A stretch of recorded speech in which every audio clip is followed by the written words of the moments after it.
William Soto Santiago.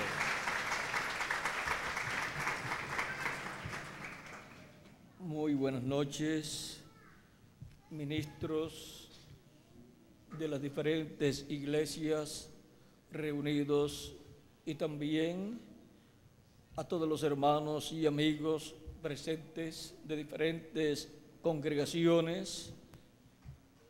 Que las bendiciones de Jesucristo, el ángel del pacto, sean sobre todos ustedes y sobre mí también, y que en esta noche nos abra entendimiento para comprender su palabra, nos llene de su sabiduría y nos llene del conocimiento de su programa correspondiente a este tiempo final. En el nombre eterno del Señor Jesucristo, amén y amén. Leemos en Deuteronomio capítulo 4, versos 4 al 9, donde dice Dios: mas vosotros que seguís a Jehová vuestro Dios, todos estáis vivos hoy. Mirad, yo os he enseñado estatutos y decretos como Jehová mi Dios me mandó, para que hagáis así en medio de la tierra en la cual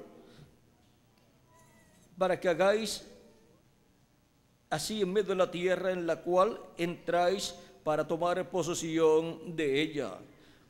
Guardadlos, pues, y ponedlos por obra, porque esta es vuestra sabiduría y vuestra inteligencia.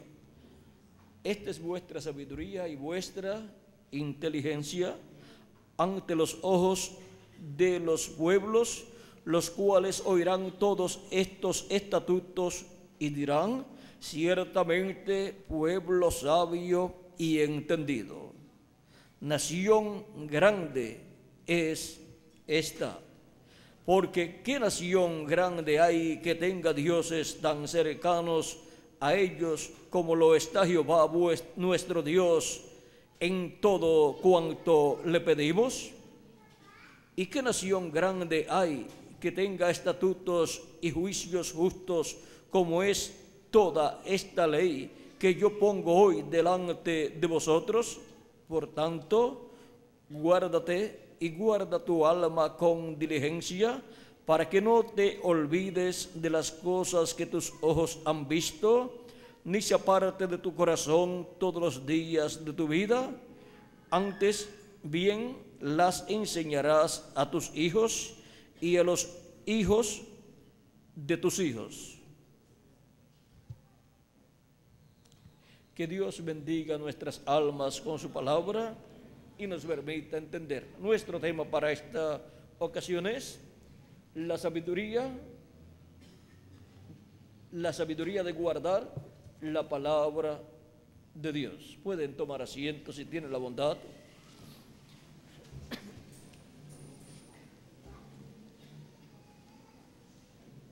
El principio de la sabiduría, dice la Escritura, que es el temor a Jehová. Eso está en el Salmo 111, verso 10. Y ahora vean la importancia de tener sabiduría para guardar la palabra de Dios. Dios, vean ustedes, demanda que toda persona guarde su palabra. Y ahora se requiere que la persona tenga sabiduría para guardar la palabra de Dios. Y el principio de la sabiduría es el temor a Jehová. Por lo tanto, la persona tiene que temer a Dios y amar a Dios con todo su corazón para guardar su palabra. Y en el Nuevo Testamento se requiere que la persona crea en Cristo como su Salvador, lave sus pecados en la sangre de Cristo y reciba su Espíritu, para así obtener el nuevo nacimiento y la persona pertenecer al cuerpo místico de Cristo, que es su iglesia, pertenecer a la iglesia de Jesucristo, porque ninguna persona puede pertenecer a la iglesia de Jesucristo diciendo: yo me voy a unir a la iglesia de Jesucristo. No, es por medio de nacer de nuevo. Cristo dijo a Nicodemo en el capítulo 3 de San Juan: de cierto te digo, que el que no nazca de nuevo, vamos a ver cómo lo dice: de cierto te digo, que el que no naciere de nuevo no puede ver el reino de Dios. Nicodemo le dijo: ¿cómo puede un hombre nacer siendo viejo? ¿Puede acaso entrar por segunda vez en el vientre de su madre y nacer? Respondió Jesús: de cierto te digo, que el que no naciere de agua y del Espíritu no puede entrar en el reino de Dios. Lo que es nacido de la carne, carne es, y lo que es nacido del Espíritu, Espíritu es. No te maravilles de que te dije: os es necesario nacer de nuevo. Ahora vean que la persona, para entrar al reino de Dios, necesita nacer de nuevo. No puede entrar a formar parte de la iglesia sin nacer de nuevo. Cuando la persona nace de nuevo, la persona, así como cuando nació en esta tierra, recibió ¿qué? Un cuerpo físico de parte de sus padres, y también recibió un espíritu. Y ahora, cuando la persona nace de nuevo, recibe un cuerpo teofánico de la sexta dimensión, del cual San Pablo dijo en una ocasión: si nuestra casa terrestre se deshiciera, tenemos un edificio no hecho de manos. Ese es el cuerpo teofánico, llamado también el ángel de Jehová, que acampa en derredor de los que le temen y los defiende. Cristo también enseñó a sus discípulos que tenemos un ángel, dice, hablando de los pequeños, de los niños, dice, y refiriéndose también así a sus discípulos, a los creyentes en él, que es mejor a una persona atarse una piedra de molino en el cuello y tirarse al mar que escandalizar a uno de estos mis pequeñitos. También dijo que sus ángeles ven el rostro de su Padre cada día. Ahora, cada hijo e hija de Dios, nacido en el reino de Dios, tiene un ángel, y ese ángel es su cuerpo teofánico. Y cuando la persona termina sus días aquí en la tierra y su cuerpo físico muere, la persona sigue viviendo. Lo único que murió de la persona es el cuerpo físico, pero la persona va a vivir al paraíso, que es la sexta dimensión, otra dimensión, otro mundo que tiene árboles, tiene pajaritos, tiene animales, tiene lagos y ríos. Es otro mundo, pero está en otra dimensión. Y a ese lugar van los santos que han partido de esta tierra, de esta dimensión terrenal, y esperan allí en sus cuerpos teofánicos, que son parecidos a nuestros cuerpos, pero de otra dimensión. ¿Recuerdan cuando Pedro estaba preso y la iglesia estaba orando por él y Cristo lo libertó? El ángel de Dios lo libertó.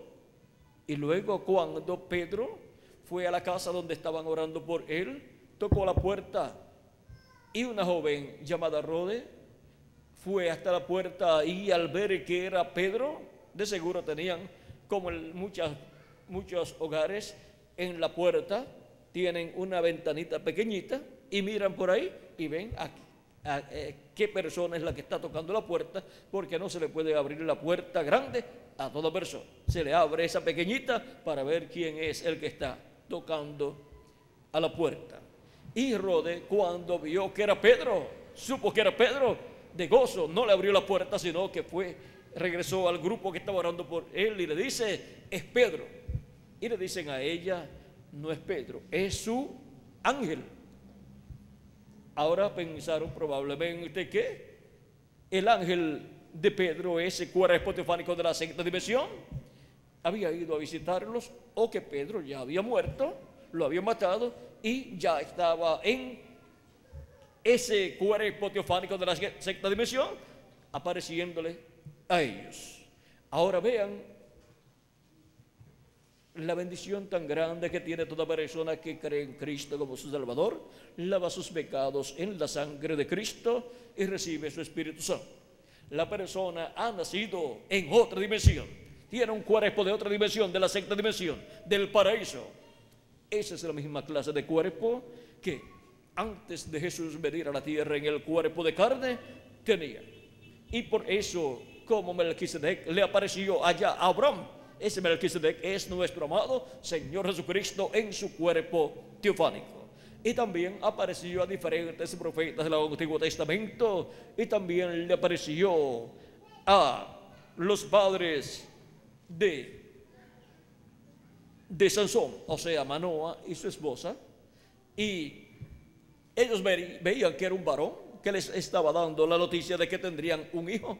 Pero cuando Manoa le ofreció el sacrificio a Dios, esa ofrenda a Dios de un animalito, y encendió el fuego para ofrecer ese sacrificio a Dios, el ángel subió por la llama del fuego, y entonces Manoa supo que era el ángel de Jehová. El ángel de Jehová, el ángel del pacto. ¿Saben quién es? Es el Dios de Abraham, de Isaac y de Jacob. Y ese ángel del pacto, miren aquí, como el profeta Malaquías dice que vendría a la tierra, y para su venida vendría primero otra persona, anunciando que vendría el ángel del pacto. Dice Malaquías capítulo 13, verso 1 en adelante, dice: he aquí, yo envío mi mensajero, el cual preparará el camino delante de mí. Y vendrá súbitamente a su templo el Señor, y a quien vosotros buscáis, y el ángel del pacto, a quien deseáis vosotros. He aquí viene, ha dicho Jehová de los ejércitos. ¿Quién vendría? El ángel del pacto, el ángel de Jehová, el Dios de Abraham, de Isaac y de Jacob, el que libertó al pueblo hebreo, el que le apareció a Moisés en la llama de fuego allá sobre aquella zarza, aquel árbol, y le dijo: yo soy el Dios de Abraham, de Isaac y de Jacob. Ese Dios de Abraham, de Isaac y de Jacob vendría manifestado a la tierra. Y Juan el Bautista, que es este mensajero que vendría delante de él preparándole el camino, le tendría a un pueblo despierto esperando la venida del ángel del pacto, del ángel de Jehová, el cual se vestiría de carne humana y aparecería en medio del pueblo hebreo en su ministerio correspondiente a ese tiempo, para llevar a cabo la obra de redención en la cruz del Calvario. Vean, siendo el ángel del pacto, el ángel de Jehová, el Melquisedec que le apareció a Moisés, a Abraham, pero también le había aparecido a Moisés, y le apareció también a Moisés más adelante, porque es el mismo ángel del pacto o ángel de Jehová, siendo que es Melquisedec. Él tuvo que venir a la tierra en carne humana para llevar a cabo un sacrificio perfecto. Así como el sumo sacerdote en el templo, el día 10 del mes séptimo de cada año, que era el día de la expiación, ofrecía a Dios un sacrificio de un macho cabrío y luego llevaba la sangre al lugar santísimo y esparcía sobre el propiciatorio con su dedo hacia el este 7 veces. Y ahora vean ustedes, luego continuaba llevando a cabo las labores de ese día, entraba y salía unas cuantas veces al lugar santísimo, hasta que por fin terminaba su labor de ese día. ¿Y qué sucedía en ese día? El sumo sacerdote había efectuado con esas labores la reconciliación del pueblo hebreo con Dios. Era para la reconciliación del pueblo hebreo con Dios. Y nos dice, vean lo que nos dice aquí, Levítico capítulo 23.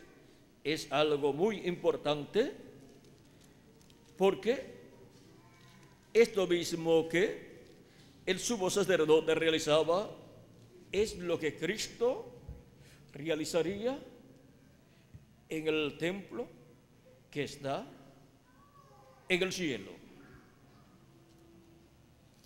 Vean, capítulo 23, verso 26 en adelante de Levítico dice: también habló Jehová a Moisés, diciendo: a los 10 días de este mes séptimo será el día de la expiación, tendréis santa convocación, y afligiréis vuestras almas, y ofreceréis ofrenda encendida a Jehová. Ningún trabajo haréis en este día, porque es día de expiación, para reconciliaros delante de Jehová vuestro Dios. ¿Para qué era ese día de expiación? Para reconciliarlos delante de Dios.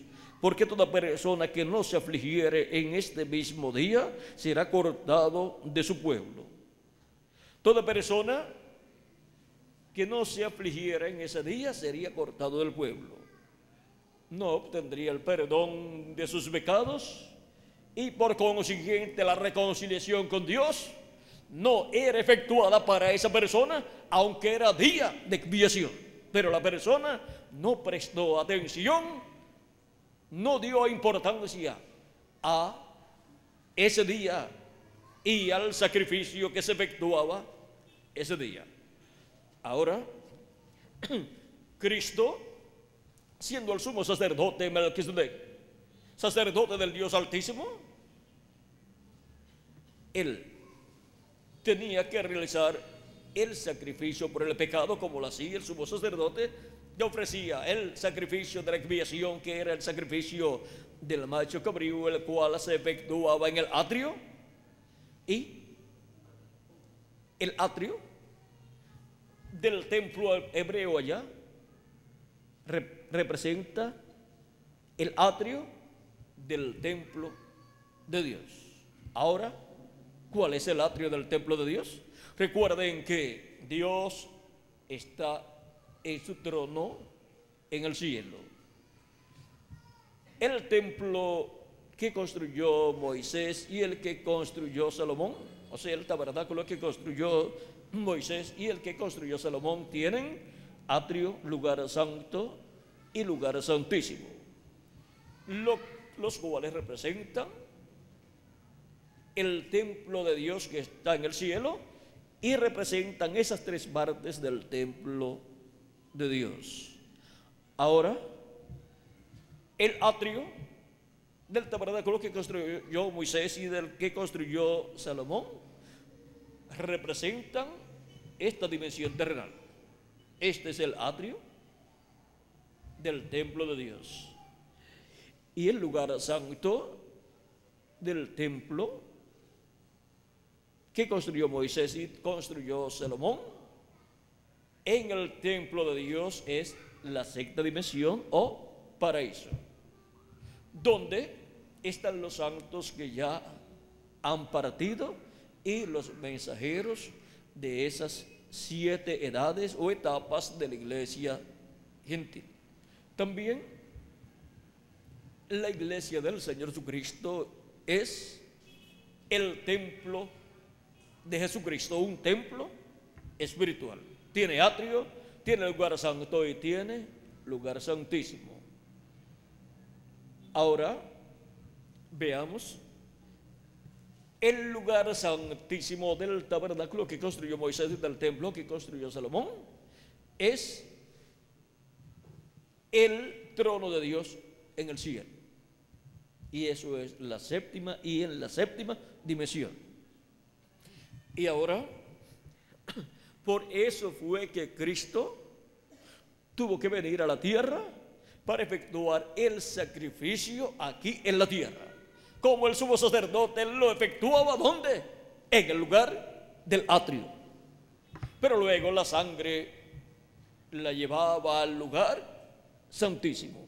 Y por eso Cristo, cuando murió en la cruz del Calvario y resucitó, no fue con su sangre colocarla en el lugar santísimo del templo terrenal que estaba en Jerusalén, sino que como sumo sacerdote, Él no vino como sumo sacerdote del templo terrenal, Él vino como sumo sacerdote del templo celestial, Melquisedec, y ascendió al cielo fue al lugar santísimo con su propia sangre y la ofreció allí para la reconciliación de todo hijo e hija de Dios, para reconciliarnos con Dios. Por eso San Pablo dice: reconciliaos hoy con Dios. Ahora podemos ver cómo se refleja todo esto en el orden del tabernáculo que construyó Moisés y del templo que construyó Salomón, y la labor que llevaba el sumo sacerdote a cabo ese día de la expiación. Ahora Cristo, así como el sumo sacerdote, permanecía en el lugar santísimo, llevando a cabo las labores para la reconciliación del pueblo hebreo con Dios. Jesucristo está en el lugar santísimo del templo de Dios, allá en la séptima dimensión, y está sobre el trono o asiento de intercesión, de misericordia, así como en el propiciatorio el sacerdote colocaba la sangre de la expiación, esparcía 7 veces. Ahora ese propiciatorio, que es la silla o asiento de misericordia en el tabernáculo que construyó Moisés y el que construyó Salomón, es el trono de Dios en el cielo. Por eso es que la Escritura dice que Jesucristo se sentó en el trono de Dios, se sentó a la diestra de Dios, también dice. Y ahora Él ha estado allí haciendo intercesión con su propia sangre por cada persona que tiene su nombre escrito en el libro de la vida del Cordero desde antes de la fundación del mundo, los cuales, a medida que van apareciendo en el planeta Tierra, escuchan la predicación del Evangelio y algo dentro despierta su alma, así como cuando usted coloca una semilla en la tierra. Es sembrado una semilla en la tierra, es despertada con el agua y el sol. Cuando da, despierta la vida esa semilla, y a los poquitos días después usted ve una matita, una plantita que nace. Ahora vean ustedes, así es con la vida de cada persona que tiene su nombre escrito en el libro de la vida del Cordero desde antes de la fundación del mundo. Recuerden que nuestros nombres están allí desde antes de la fundación del mundo. Dios tiene un programa de redención, de salvación, y esto Él lo tiene ya en su mente desde antes de la fundación del mundo. Por eso es que Él podía decir: mis ovejas oyen mi voz y me siguen. Y Él podía decir que el Padre se las dio. Ahora vean lo que nos dice el apóstol San Pedro en Primera de Pedro capítulo 1, verso 18 en adelante, donde nos habla de la forma en que hemos sido rescatados por Dios. Dice: sabiendo que fuisteis rescatados de vuestra vana manera de vivir, la cual recibisteis de vuestros padres, no con cosas corruptibles como oro o plata, sino con la sangre preciosa de Cristo, como de un cordero sin mancha y sin contaminación, ya destinado desde antes de la fundación del mundo. ¿Desde cuándo? Jesucristo, como Cordero de Dios, estaba destinado para venir a la tierra y morir en la cruz del Calvario desde antes de la fundación del mundo. Recuerden que el programa de redención es un programa que Dios ha tenido en su mente desde antes de la fundación del mundo, antes de la creación, pero manifestado en los postreros tiempos por amor de vosotros. Manifestado en los postreros tiempos. Ahora, ¿qué son los postreros tiempos? Los postreros tiempos son los postreros días, los cuales comenzaron cuando Jesús tenía de 4 a 7 años de edad. Porque un día delante del Señor es como 1000 años, y 1000 años como un día, dice segunda de Pedro capítulo 3 verso 8 y el Salmo 90 y verso 4. Un día delante del Señor es para los seres humanos un milenio, o sea, 1000 años. Es un día milenial. Por eso es que San Pablo también en Hebreos capítulo 1 nos dice algo ahí con relación a la forma en que Dios habló por medio de los profetas y luego por medio de Jesús. Dice: Dios, habiendo hablado muchas veces y de muchas maneras en otro tiempo a los padres por los profetas, en estos postreros días nos ha hablado por el Hijo, Cuando dice que Dios habló por el Hijo en estos postreros días, y ya han transcurrido 2000 años aproximadamente de San Pablo hacia acá y de Jesús hacia acá. ¿Y cómo puede ser posible que aquellos eran los postreros días según San Pablo y han transcurrido tantos siglos de Cristo hacia acá? Se equivocaría San Pablo al decir que aquellos eran los postreros días y tendrá que corregir eso. La Biblia no tiene contradicciones. Escuche bien. Si San Pablo tuviera que corregir eso, entonces, miren aquí lo que pasaría. En el libro de los Hechos, capítulo 2, verso 14 en adelante, el día de Pentecostés, cuando fueron llenos del Espíritu Santo y nacieron así de nuevo los primeros hijos e hijas de Dios, porque antes del día de Pentecostés, los discípulos de Jesucristo, aunque eran creyentes firmes en Jesucristo, todavía no habían nacido de nuevo. Y ahora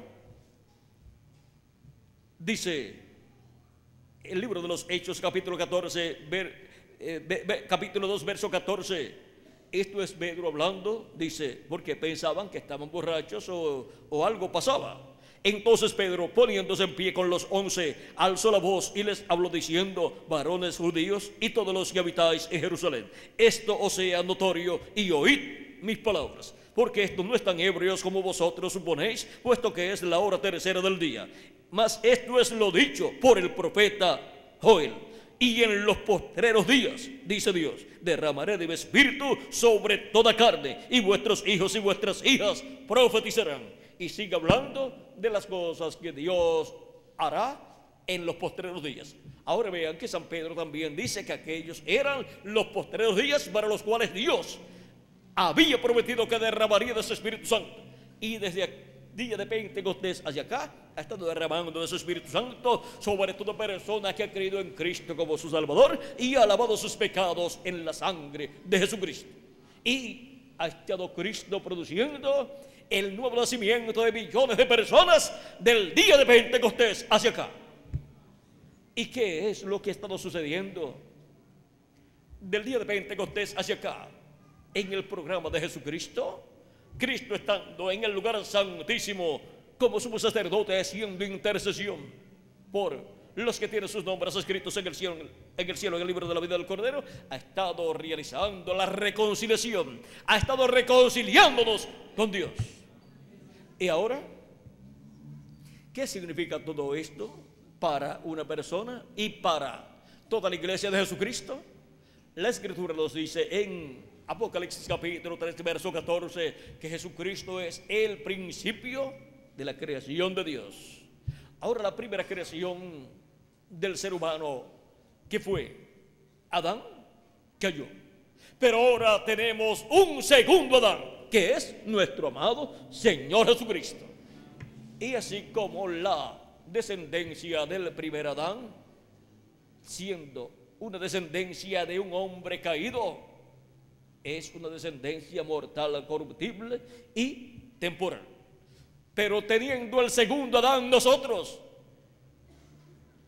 los descendientes del segundo Adán, son inmortales. Ahora, ¿cómo se puede entender esto? ¿No dijo Cristo: el que oye mi palabra tiene vida eterna? ¿Y no dijo que el que guarda su palabra no morirá?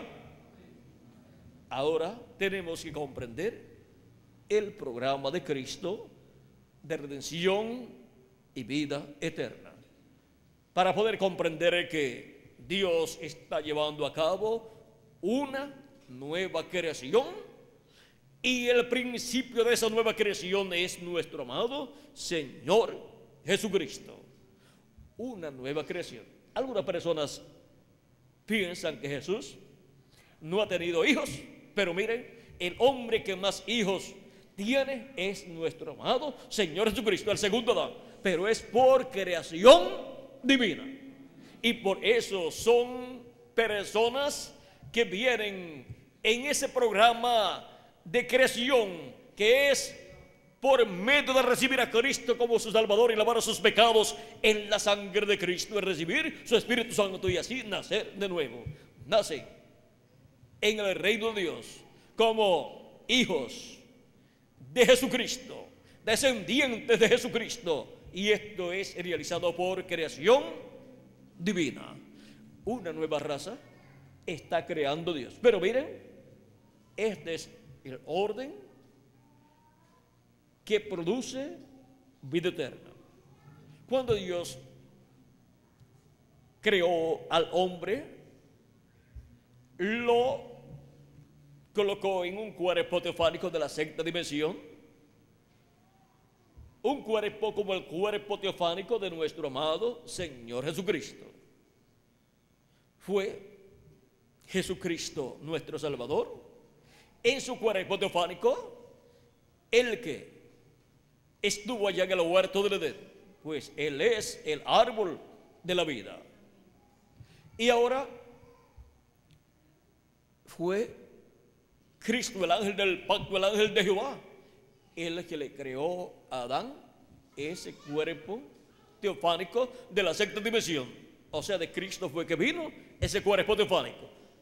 Y luego le creó más adelante un cuerpo físico del polvo de la tierra y lo colocó en el huerto de Edén para poder trabajar en el huerto del Edén. Porque con el cuerpo teofánico de la sexta dimensión no se puede tomar herramientas de trabajo para uno ponerse a trabajar. Pero ya cuando Dios le dio el cuerpo físico, ya entonces podía trabajar en el huerto del Edén. Y ahora, por causa de la caída, Adán perdió todos los derechos que había recibido de parte de Dios. Él era el rey de este planeta Tierra. Él le colocó nombre a todos los animales y a las aves también. Y todo lo colocó Dios bajo el dominio, bajo el gobierno de Adán. Pero él perdió sus derechos y perdió el derecho a la vida eterna. Él no llegó a la adopción. Ahora,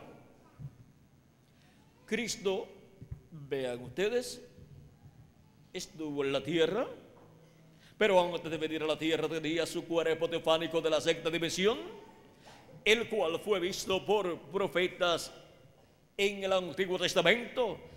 Por ejemplo, Abraham, cuando le encontró o le apareció a Abraham lo llamó Melquisedec. En otra ocasión le apareció como Elohim el día antes de la destrucción de Sodoma y de Gomorra.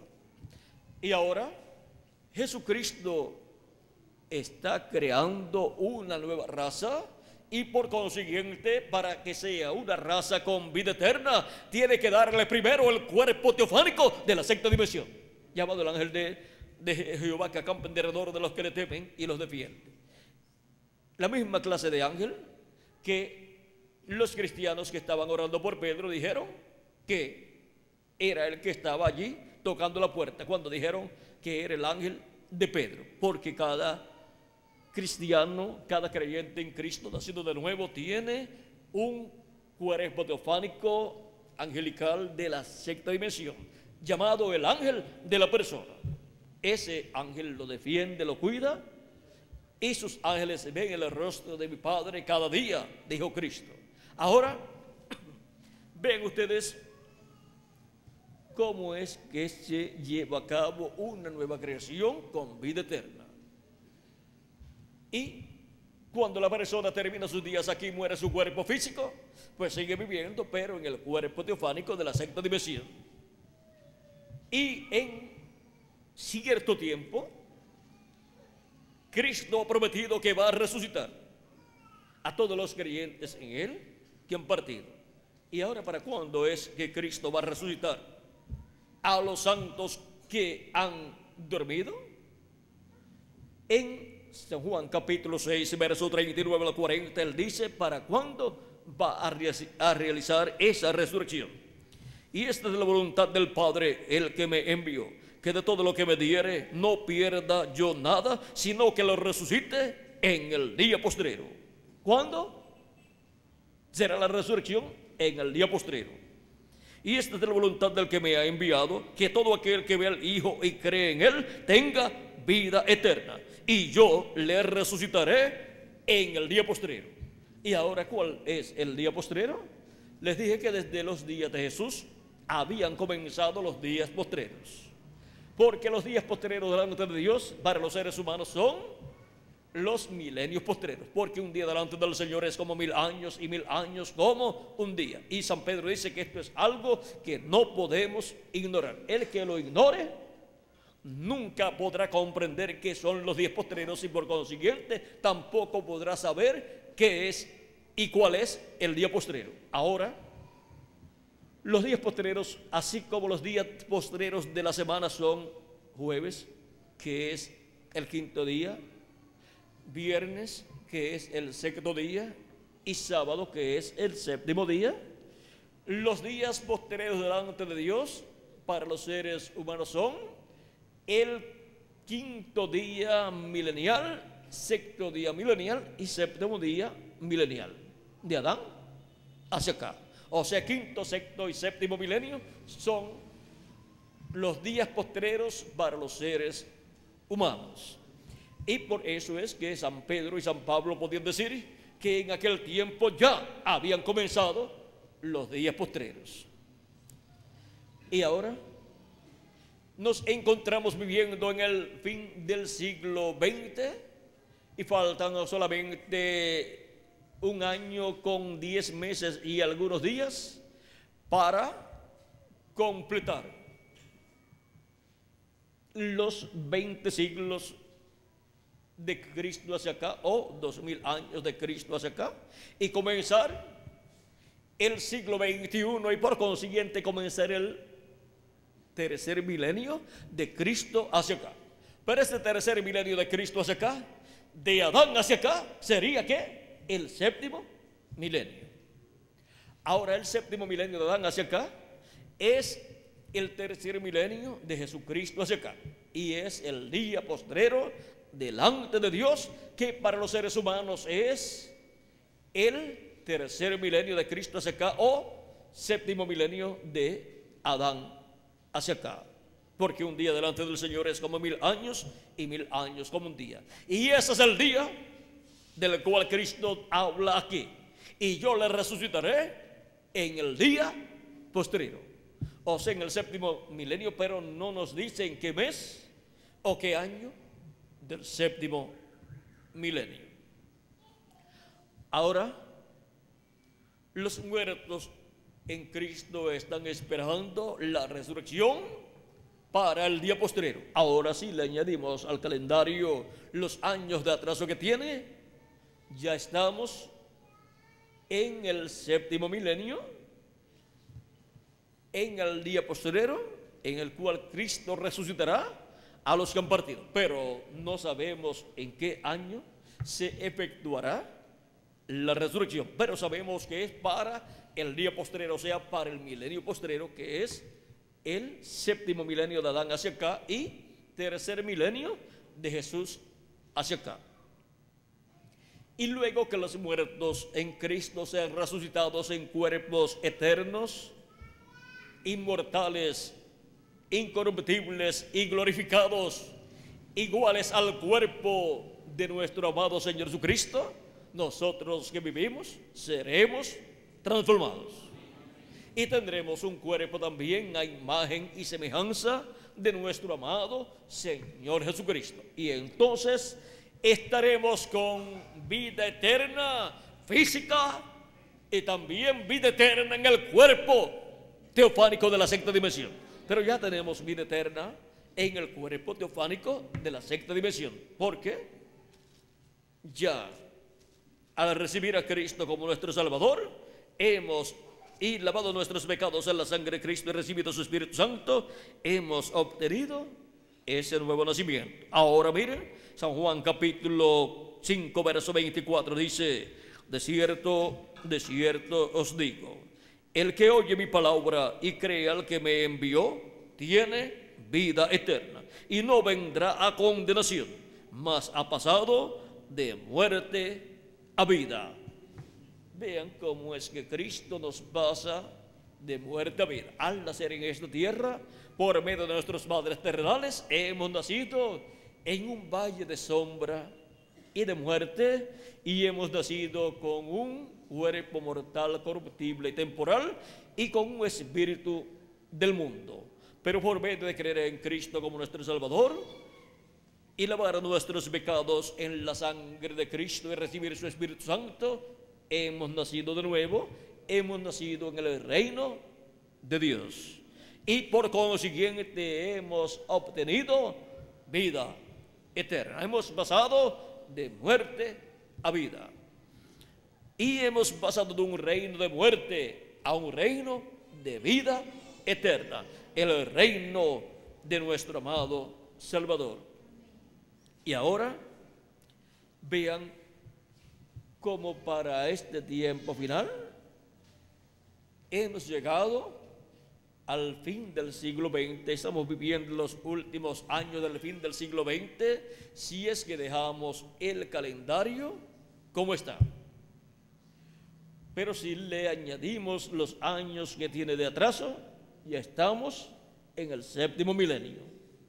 Y ahora, viviendo nosotros en este tiempo en el cual nos ha tocado por la gracia de Dios vivir, tenemos que estar conscientes que Cristo ordenó a sus discípulos, a sus seguidores, que estuviesen velando por la venida del Hijo del Hombre, porque nadie sabía cuándo sería el día y la hora. Y Dios, Cristo, no le dijo a ellos: tienen que transcurrir 2000 años primero, tienen que transcurrir 2 días delante del Señor para luego, en el día postrero, obtener la bendición de la venida del Hijo del Hombre con sus ángeles, y luego oír la gran voz de trompeta, que es la voz de Cristo dándonos su mensaje final, la voz de la gran voz de trompeta del Evangelio del Reino, que gira alrededor de su segunda venida, y con ese mensaje llamando y juntando a todos sus escogidos en el tiempo final, en el día postrero y fin del siglo. Ahora vean cómo Cristo en San Mateo capítulo 13 verso 30 y también capítulo 13 verso 36 al 43 nos habla la parábola del trigo y de la cizaña, y nos dice, capítulo 13 verso 30: dejad crecer juntamente lo uno y lo otro hasta la siega. Y el tiempo de la siega, o sea, el tiempo de la cosecha, yo diré a los segadores: recoged primero la cizaña y atadla en manojos para quemarla, pero recoged el trigo en mi granero.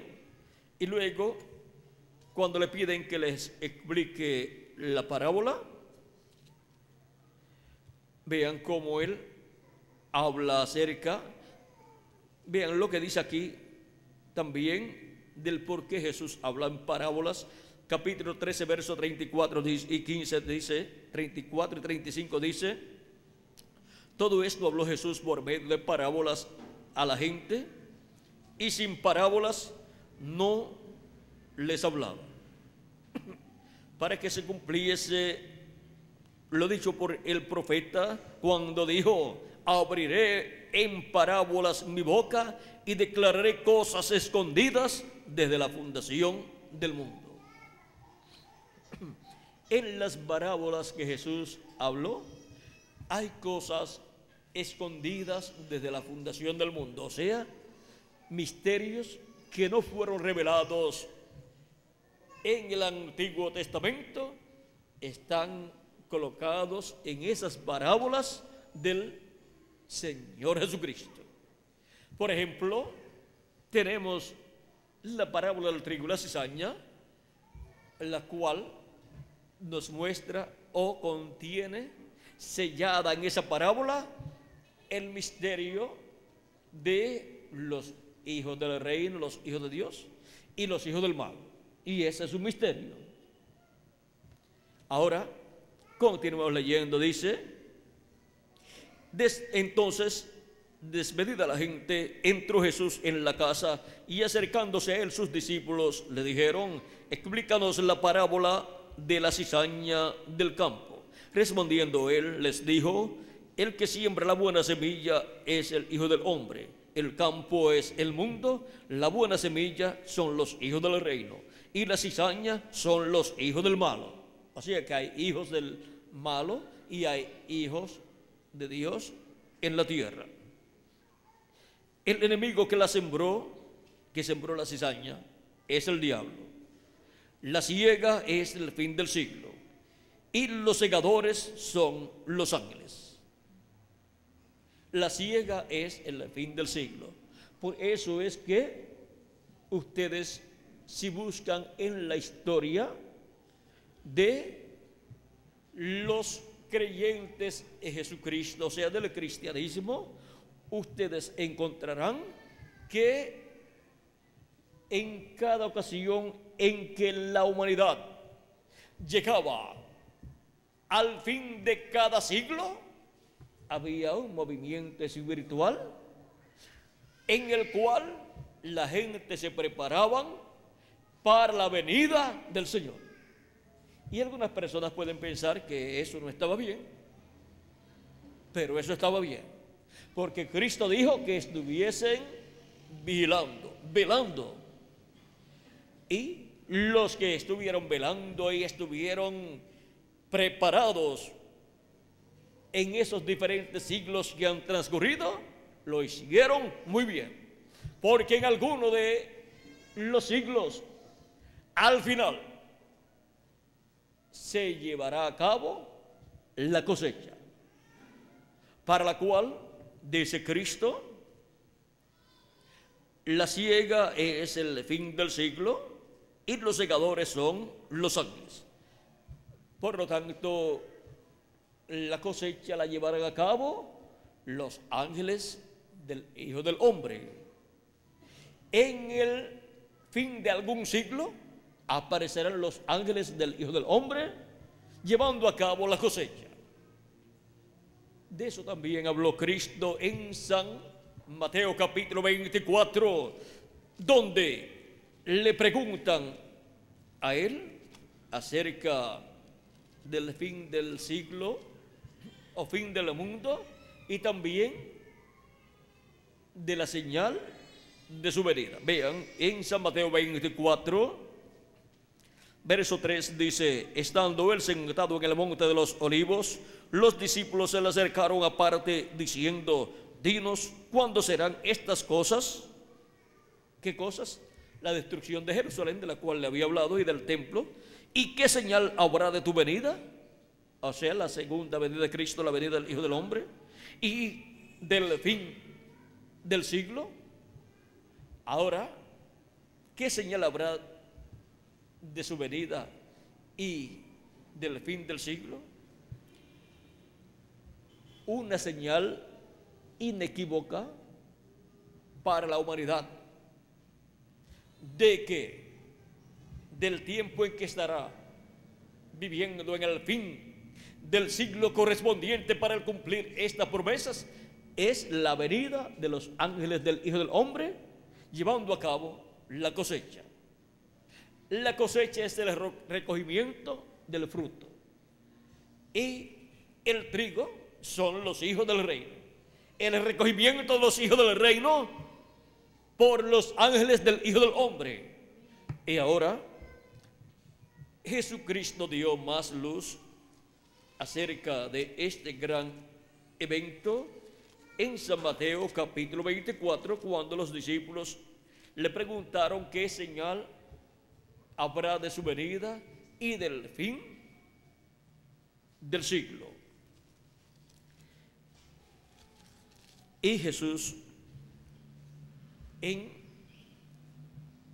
San Mateo capítulo 24, verso 30 en adelante, dice, entonces aparecerá la señal del Hijo del Hombre en el cielo, y entonces se lamentarán todas las tribus de la tierra, y verán al Hijo del Hombre viniendo sobre las nubes del cielo con poder y gran gloria, y enviará a sus ángeles con gran voz de trompeta, y juntarán a sus escogidos de los cuatro vientos, desde un extremo del cielo hasta el otro. Y en San Mateo capítulo 16, verso 27 nos dice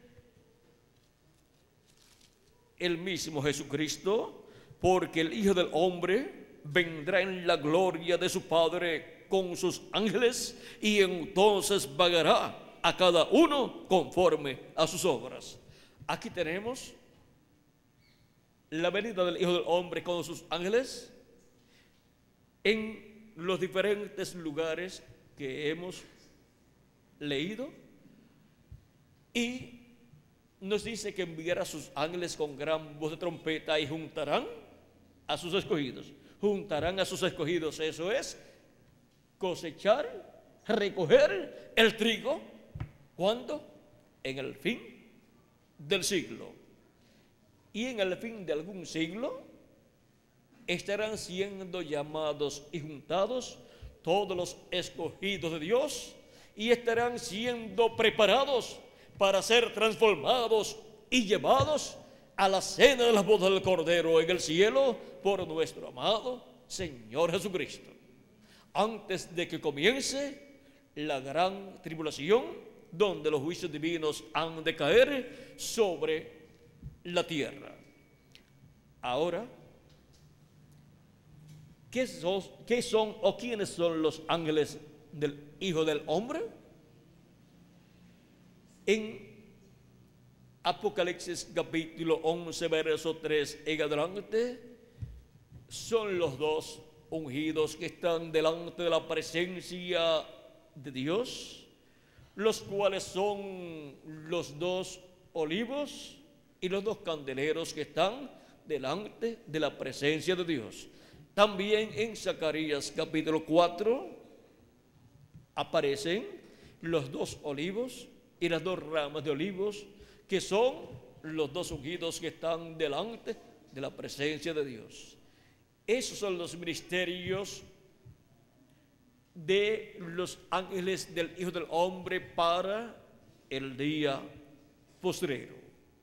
Para ser enviados estos ministerios y llamar y juntar a todos los escogidos de Dios, primeramente los escogidos de Dios de entre los gentiles, y después los escogidos de Dios del pueblo hebreo. Del pueblo hebreo son 144,000 hebreos, 12,000 de cada tribu. Y de entre los gentiles no sabemos el número, y ojalá que sea billones. Ahora, del pueblo hebreo solamente hay 144,000 escogidos que serán llamados y juntados por el ángel que viene, que sube de donde nace el sol, ahí en Apocalipsis capítulo 7, el cual viene con el sello del Dios vivo. ¿Y cuál es el sello del Dios vivo? Es el Espíritu Santo. Ese ángel viene con el Espíritu Santo. Por consiguiente, él es un redimido por la sangre de Jesucristo, que ha recibido el Espíritu Santo y por consiguiente ha recibido el nuevo nacimiento. Y llamará y juntará 144,000 hebreos en el día postrero, luego que haya llamado y juntado a los escogidos de entre los gentiles, pues los escogidos de entre los gentiles pertenecen a la iglesia del Señor Jesucristo. Tienen sus nombres escritos en el cielo desde antes de la fundación del mundo. Por lo tanto, entre los gentiles comienza primero el movimiento de la gran cosecha, de la siega, llamando y juntando a los escogidos de Dios de entre los gentiles, para así completar el número de la iglesia del Señor Jesucristo. Con ese llamado final se completará el número de los miembros de la iglesia de Jesucristo en la etapa de la edad de la piedra angular. Ahora, siendo que así como Moisés construyó un tabernáculo y Salomón construyó un templo, ambos representaban el templo de Dios que está en el cielo y también representan a la iglesia del Señor Jesucristo, porque la iglesia del Señor Jesucristo es un templo espiritual. Y ese es el único templo.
Humberto, dale así a ver si sirve.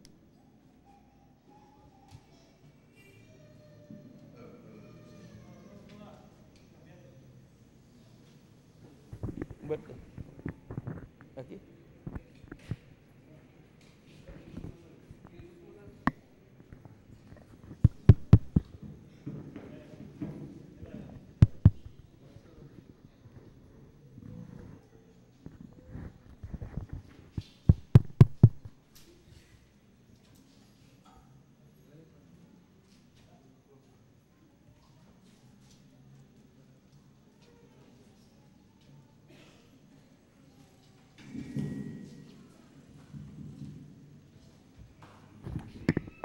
Mira aquí.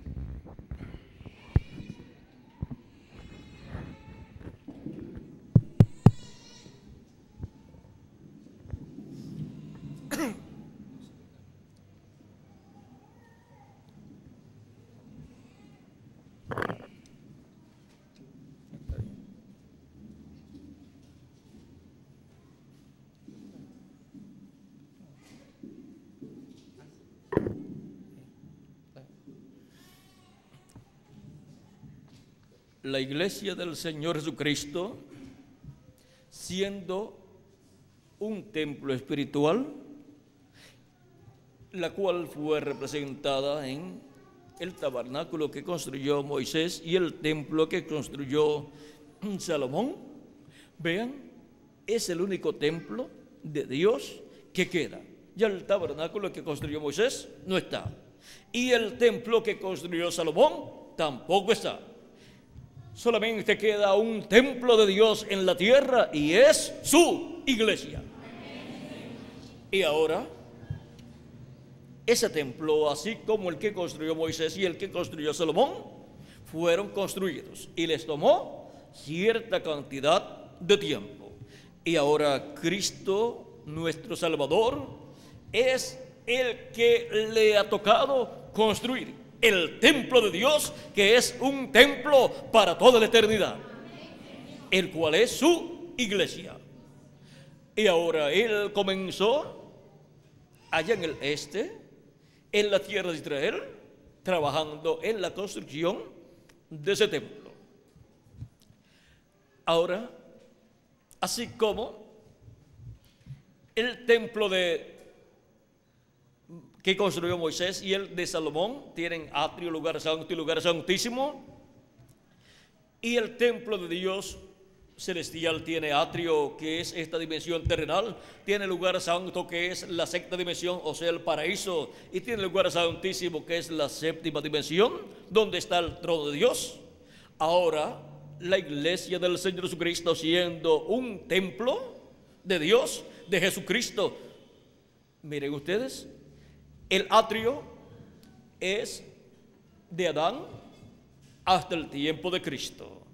Y luego del tiempo de Cristo hacia acá, el lugar santo, en donde ha estado llamando y juntando hijos suyos a través de todos estos 2000 años que han transcurrido, los cuales han estado escuchando la predicación del Evangelio y han estado recibiendo a Cristo como su Salvador y lavando sus pecados en la sangre de Cristo y recibiendo su Espíritu Santo y por consiguiente naciendo de nuevo y viniendo a formar parte de ese templo espiritual que está siendo construido. Porque Cristo está construyendo con seres humanos ese templo. Ya no será un templo de pieles de animales, ni tampoco de piedras, ni de madera, ni de oro, sino un templo compuesto por seres humanos. Porque ese es el templo que Dios tendrá aquí en la tierra. Cuando Dios colocó a Adán en la tierra, lo colocó como un templo humano. Y ahora, el ser humano mismo, vean ustedes, siendo como individuo un templo, tiene atrio, que es el cuerpo físico, tiene lugar santo, que es el espíritu, y tiene lugar santísimo, que es su alma.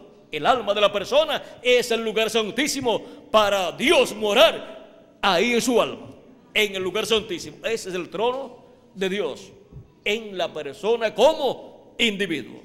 Por eso es que se le enseña a la gente que dejen entrar a Cristo al alma, al corazón, porque ese es el trono, el lugar santísimo para Dios en el ser humano. Y ahora la iglesia del Señor Jesucristo también está compuesta así. Y ahora, del tiempo de los apóstoles hacia acá, encontramos la construcción del lugar santo de ese templo espiritual, y es construido con seres humanos. Y luego, cuando hemos visto la obra que Cristo ha realizado viniendo de la tierra de Israel, Asia Menor, Europa y Norteamérica, hemos visto la construcción del lugar santísimo de ese templo espiritual. Y bajo esa labor, Dios ha estado derramando grandes bendiciones sobre su iglesia. Y para este tiempo final, con seres humanos también, tiene que construir la parte más importante de su templo espiritual. Porque un templo no está completo si no tiene el lugar santísimo. No puede ser dedicado a Dios sin tener el lugar santísimo. Y la iglesia del Señor Jesucristo en este tiempo final pasa a la etapa de la construcción del lugar santísimo de ese templo espiritual y pasa a la América Latina y el Caribe, Cristo en el Espíritu Santo, buscando todas esas piedras vivas que están ordenadas en el programa divino para componer la parte del lugar santísimo de su templo espiritual. Y el llamado de la gran voz de trompeta, llamando y juntando a los escogidos de Dios del día postrero, es llamando y juntando las piedras vivas que vienen a formar parte del lugar santísimo del templo espiritual de Cristo. Y miren ustedes, ¿dónde estaba la manifestación de la gloria de Dios en el templo? Estaba en el lugar santísimo, sobre el propiciatorio.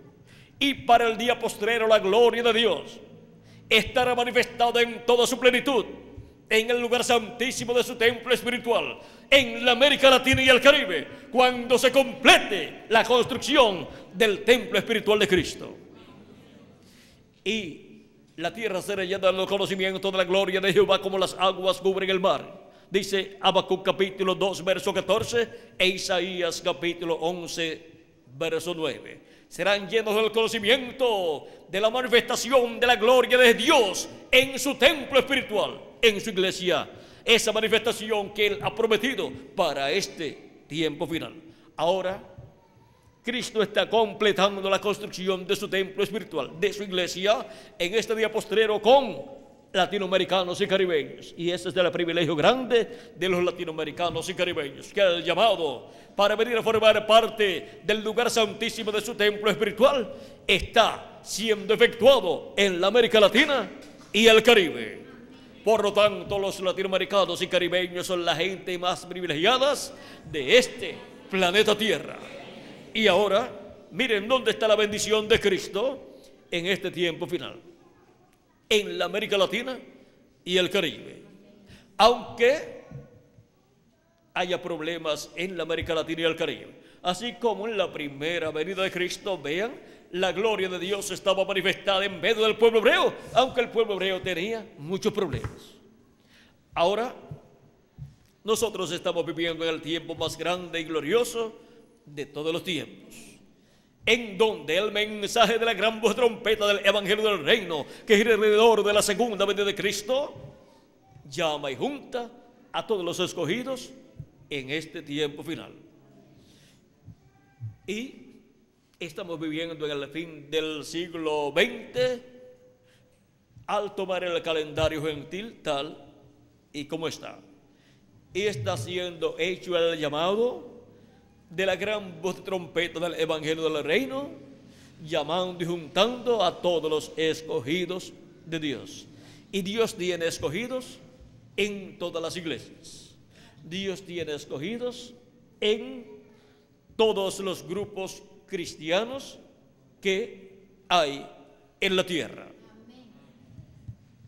Y Él los llama y los junta alrededor del mensaje de la gran voz de trompeta del Evangelio del Reino, que gira alrededor de la segunda venida de Cristo como león de la tribu de Judá, como Rey de reyes y Señor de señores en su obra de reclamo.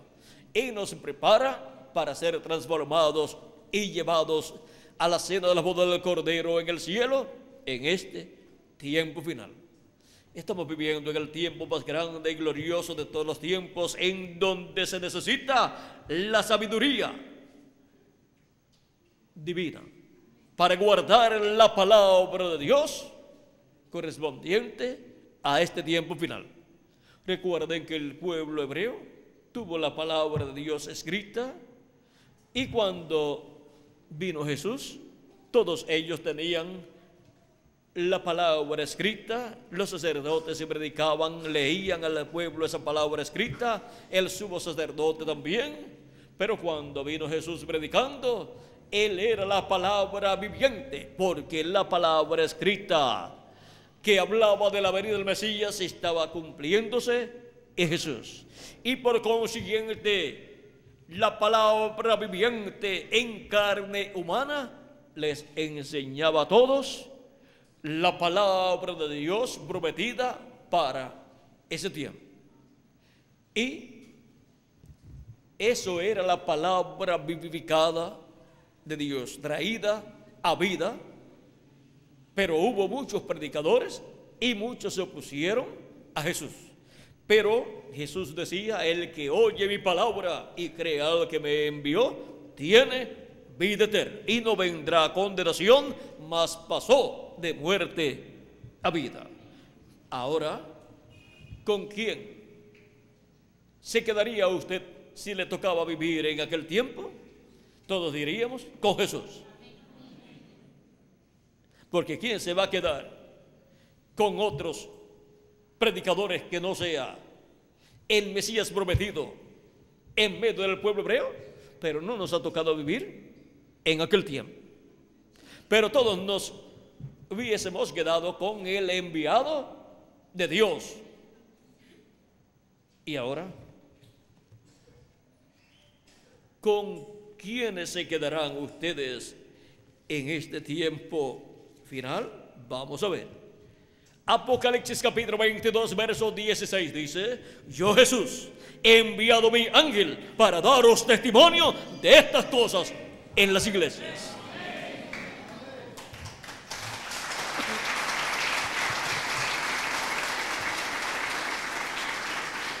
Así como el Padre envió a Jesús y le dio la palabra que él tenía que hablar, y la habló, y los que recibieron esa palabra fueron bienaventurados. Bienaventurados los que oyen la palabra de Dios.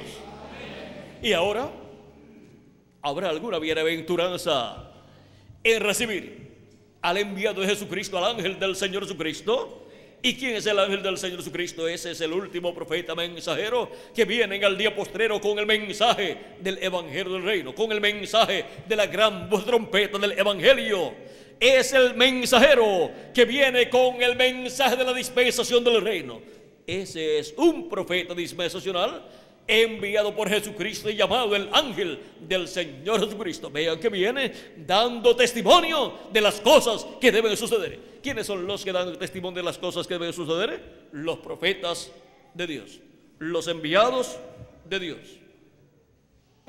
Porque no hará nada el Señor Jehová sin que antes revele sus secretos a sus siervos, sus profetas. Ahora, vean en Apocalipsis capítulo 4,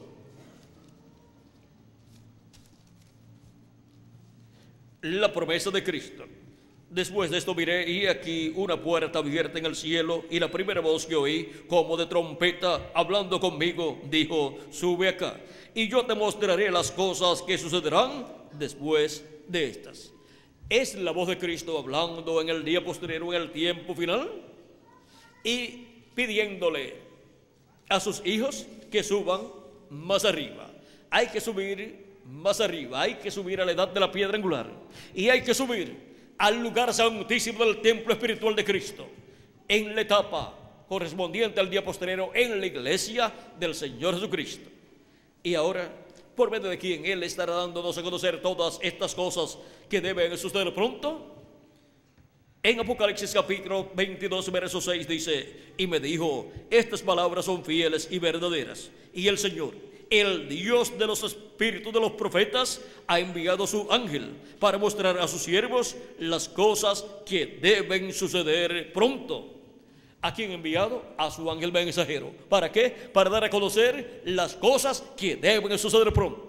Ninguna persona podrá comprender las cosas que deben suceder en este tiempo final, a menos que no sea por medio del mensaje de Jesucristo a través de su ángel mensajero.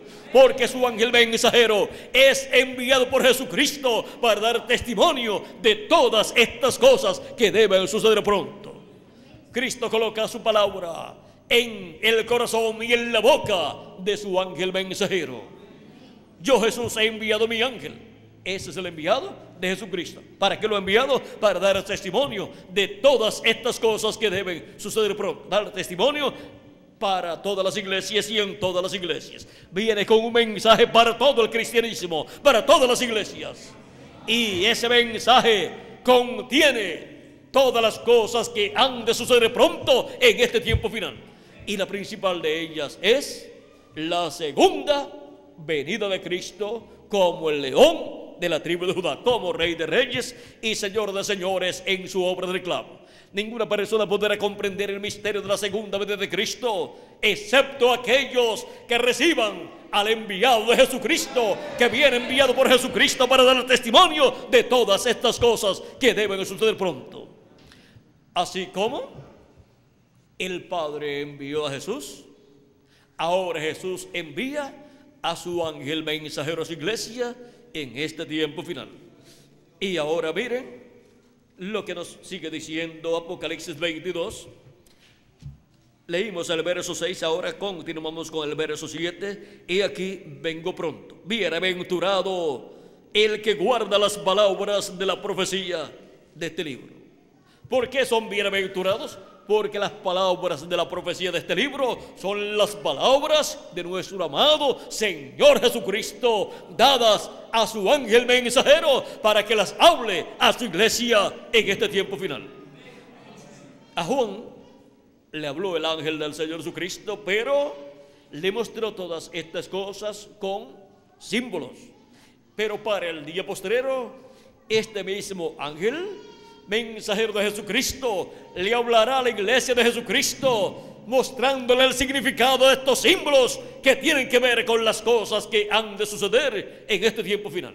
Y así es como en este tiempo final entenderemos todas estas profecías apocalípticas que corresponden a este tiempo final, por medio de la revelación de Jesucristo a través de su ángel mensajero. Vean, Apocalipsis capítulo 1, verso 1 al 3 dice: la revelación de Jesucristo que Dios le dio para manifestar a sus siervos las cosas que deben suceder pronto, y la declaró enviándola por medio de su ángel a su siervo Juan.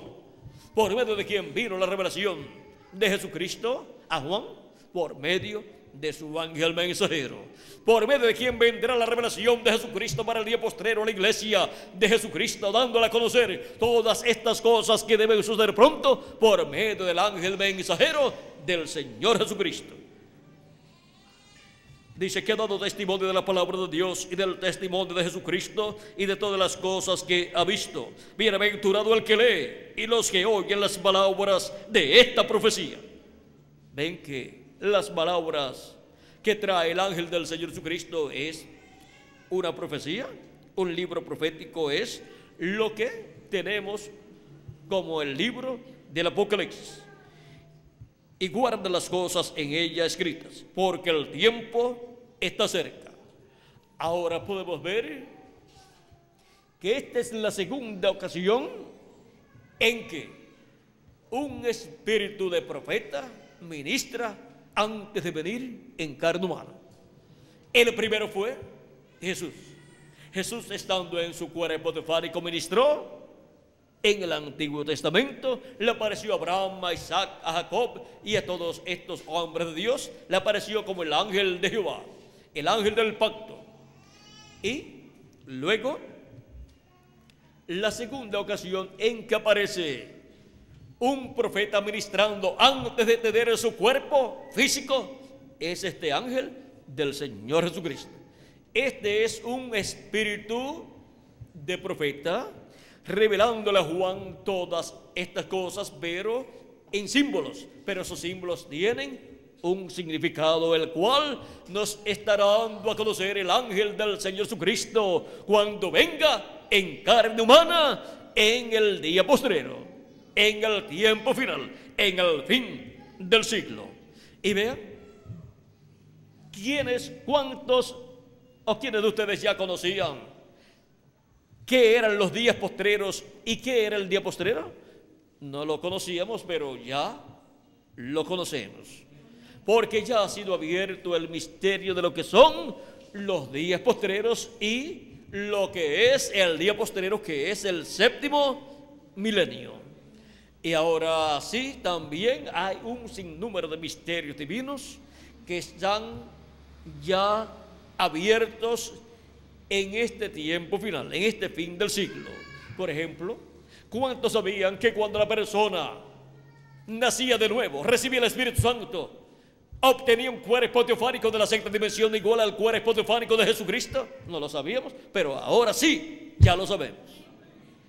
¿Y cuántos sabían que la trompeta final o gran voz de trompeta era la predicación del evangelio del reino que gira alrededor de la segunda venida de Cristo? No lo sabíamos, pero ya sí lo sabemos.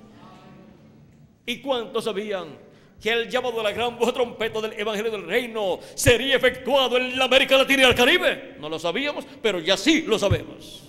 Todos estos son misterios del reino de Dios, así como estuvo en el tabernáculo que construyó Moisés y el templo que construyó Salomón. El lugar santísimo estuvo en el oeste.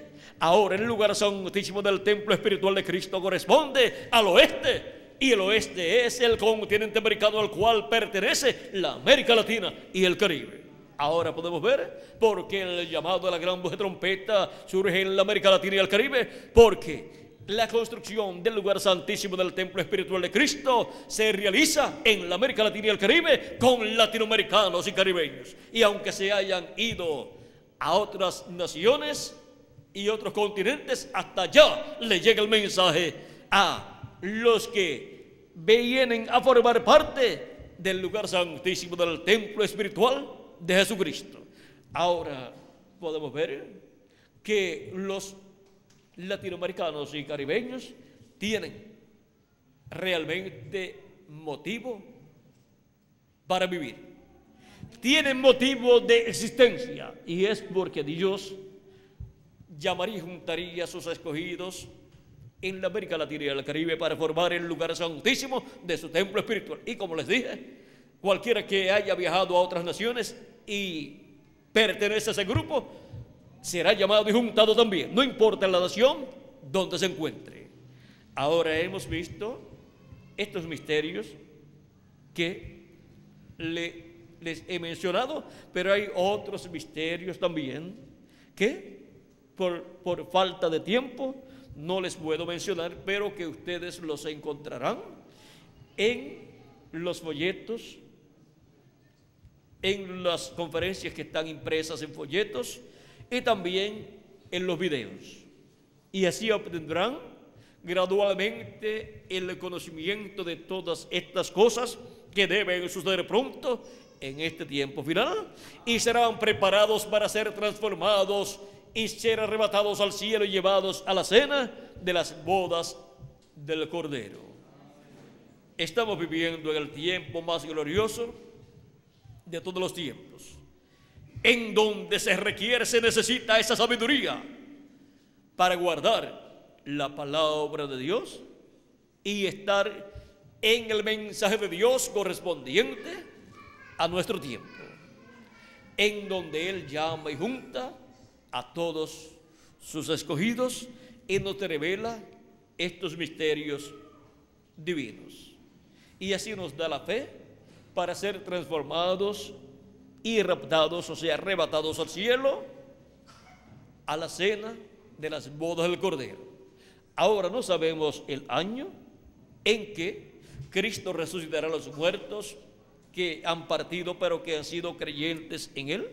Y no sabemos cuándo nos va a transformar. No sabemos el año, pero será en uno de los años del séptimo milenio, o sea, del día postrero delante de Dios. Y si le añadimos al calendario los años de atraso que tiene, ya estamos en el séptimo milenio. Si lo dejamos tal y como está el calendario, pues solamente falta un año con 10 meses y algunos días.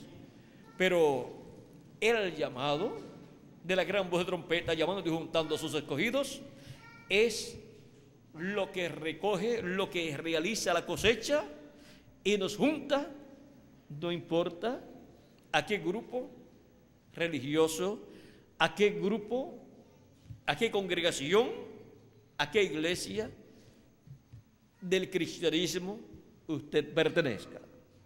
Lo importante es que usted sea un escogido, que usted crea en Jesucristo como nuestro Salvador y lave sus pecados en la sangre de Cristo y reciba su Espíritu Santo. ¿Quiénes van a ser transformados y llevados a la casa de nuestro Padre Celestial? Todos los creyentes en Cristo, nacidos de nuevo. Y por eso es que el ángel de Jesucristo es enviado por Jesucristo para dar testimonio de estas cosas a todas las iglesias. No viene solamente para un grupo, sino que viene para todos los hijos e hijas de Dios. Viene para todos los que creen en Jesucristo como nuestro Salvador. ¿Y viene para qué? Para dar testimonio de todas estas cosas que deben suceder pronto y en el amor divino llamarnos y juntarnos y prepararnos Cristo por medio de ese mensaje que a través de su ángel nos envía en este tiempo final. Y así, en el amor divino, recibimos su palabra y con la sabiduría de guardar la palabra, guardamos su palabra. Bienaventurados los que oyen, o el que lee, los que oyen las palabras de esta profecía y guardan, y las guardan. Y guardan, vamos a ver cómo dice, y guardan las cosas en ella escritas. La sabiduría de guardar la palabra de Dios.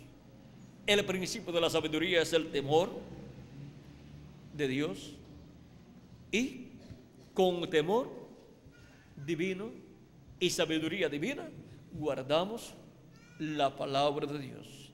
La sabiduría que no tuvieron en el tiempo de Jesús aquellos príncipes religiosos, por lo cual rechazaron a Cristo y pidieron su muerte en la cruz del Calvario. Ellos tenían sabiduría terrenal, pero la sabiduría del cielo no la tenían. Esa es la sabiduría que nos da ese amor divino y que nos guía para guardar la palabra de Dios.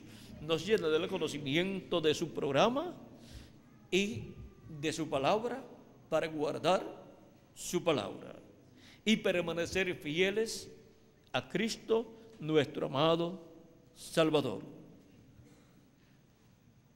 Ha sido para mí un privilegio grande estar con ustedes en esta ocasión, dándoles testimonio de la sabiduría de guardar la palabra de Dios.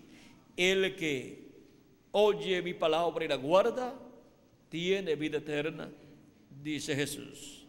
Es realmente tener sabiduría, escuchar y guardar la palabra de Dios. Es ser una persona sabia con sabiduría del cielo. Y esa es la sabiduría que necesita tener todo ser humano para guardar la palabra de Dios. Que las bendiciones de Jesucristo, el ángel del pacto, sean sobre todos ustedes y sobre mí también. Y pronto se complete el número de los escogidos de Dios en el cuerpo místico de Cristo.